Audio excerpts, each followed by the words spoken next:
काल हगवणे कुटुंबाचे जे ॲडव्होकेट होते विपुल दुशिंग यांनी जी स्टेटमेंट्स काल कोर्टात केली ती ऐकून इतका संताप झालाय माझाच नाही, माझ्यासारख्या असंख्य लोकांचा, की मी ठरवलं आता आपण यांचा केसच करायचा, म्हणजे केसच पाडायचा, त्यांच्या प्रत्येक वक्तव्याचा केस पाडायचा. त्यांनी असं म्हटलंय की प्लास्टिकच्या छडीने मारहाण केली, याला हत्यारं म्हणायची का या प्लास्टिकच्या छडीला? तर विपुल दुशिंग साहेब याला काय म्हणायचं? त्याला दुसरं काय नाव हे हत्यार नाही का? कारण त्यांनी जर कोणाची हत्या होत असेल तर त्याला हत्यारच म्हटलं जातं. दुसरं म्हणाले की नवऱ्याने बायकोच्या कानाखाली मारणं म्हणजे छळ आहे का? विपुल दुशिंग साहेब, you are an officer of the court. तुम्ही असं असताना वाटेल ते जे बोललात, तुम्ही डोमेस्टिक व्हायलन्सचं समर्थन करताय का? डोमेस्टिक व्हायलन्सच्या विरुद्ध जे कायदे आलेत त्याची काही कारणं आहेत. शाब्दिक सुद्धा जर असं कोणी म्हणालं तर त्याला सुद्धा डोमेस्टिक व्हायलन्स म्हटलं जातं. आणि कानाखाली मारणं म्हणजे नवऱ्याने जर कानाखाली मारलं तर त्याला छळ म्हणायचा का? हे तुमचं आर्ग्युमेंट, कोर्टातलं आर्ग्युमेंट. मला तातडीने पहिलं सांगायचंय की पुणे बार असोसिएशननी यांचा सनद रद्द करण्यासाठी मूव्ह केलं पाहिजे. अशा वकिलांची सनद रद्द करायला पाहिजे. आणि कोण आहेत हे?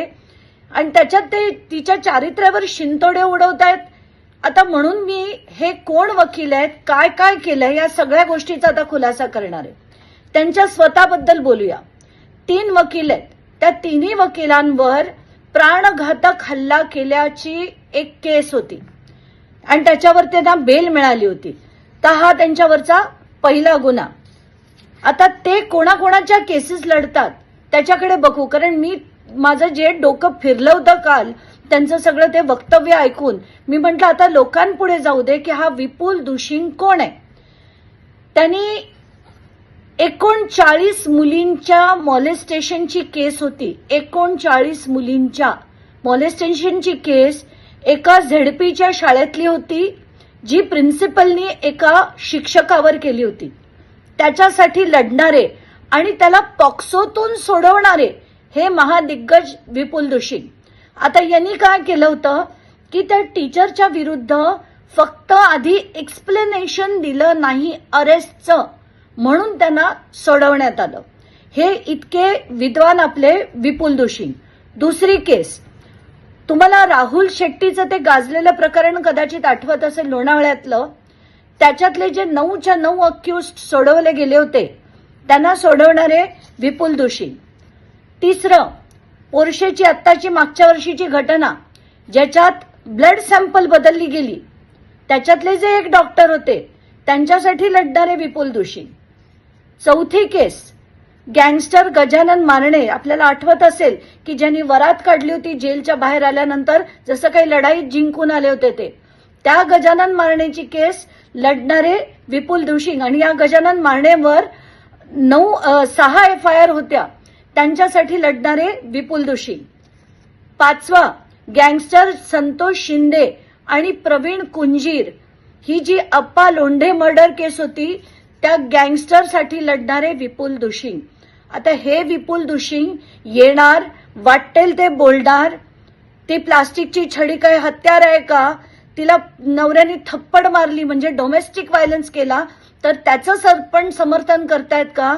मला माध्यमांना सांगायचंय, विपुल दुशिंगांच्या घरी जा, त्यांच्या पत्नींना विचारा की यांनी जे आता विधान केलंय ते तुम्हाला मान्य आहे का?